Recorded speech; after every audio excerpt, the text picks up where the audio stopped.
ઉપરથી પાણીનો વરસાદ તો નથી પડતો, પણ ઘરમાં જો સબ્જીનો વરસાદ પડેલો છે હોલિડે ને, તો મેડમજી ફુરસતમાં ઉઠા તો પછી માર્કેટમાં ખરીદી કરવા નીકળી ગયા, સ્પેશિયલ સબ્જી માર્કેટમાં. તો લાવેલા છે આ ભીંડી છે, આ ટીંડોળા છે, આ રેગ્યુલર રીંગણ છે, ને પછી આ ભરતાના રીંગણ બી બે આવેલા છે. એટલે મતલબ બેગન ભરતું બનવાનું 2-4 દાડામાં હે ને. આ છે ને ચોડી છે, પેલી લોભિયા ચોડી કે ને, મોટી સાઈઝ જમ્બો સાઈઝની આવે.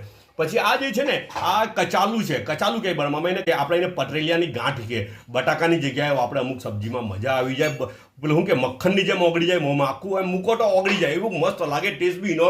ને આ એના પાંટરા, પટરેલિયાના પાંટરા છે. કાચા કેરા છે, એમાંથી બી કઈ સબ્જી બનાવે કે વેફર બનાવે.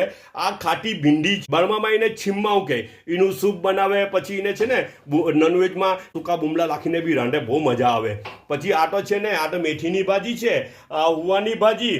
આ જે છે ને નાળીની ભાજી, એને પાણી ભાજી બી કહે. પાણીનું સ્ટ્રીમ જ્યાં હોય ને ત્યાં બહુ થાય, ને શેરડીના ખેતરમાં બી બહુ થાય. આ હાઇબ્રિડ છે ને. પાછી એમાં બી 2 ટાઈપ છે, પેલી હાઇબ્રિડ ને આ જે છે ને તે આપણી દેશી. હવે આ એક ભાજી છે યાર, લાગે તો એવું છે કે બરફ ભાજી જેવું લાગે, આપણી વાળા ભાજી કહે ને આપણે એના જેવું લાગે, પણ અસલમાં તે નથી. એ લોકો બી છેતરાયેલા. તો તે વેન્ડરને પૂછ્યું ને તો અહીંયા કંઈ નામ બતાવ્યું, પણ એ લોકો ભૂલી ગયા નામ તો. પણ એવું કીધું કે આ ભાજીને તેલમાં નહીં રાંધવાની, આ ભાજીને ડાયરેક્ટ દહીંમાં રાંધવાની, કે બહુ મજા આવે ખાવાની. હવે નામ તો મને ખબર નથી, કોઈને કંઈ ખબર હોય તો જણાવજો.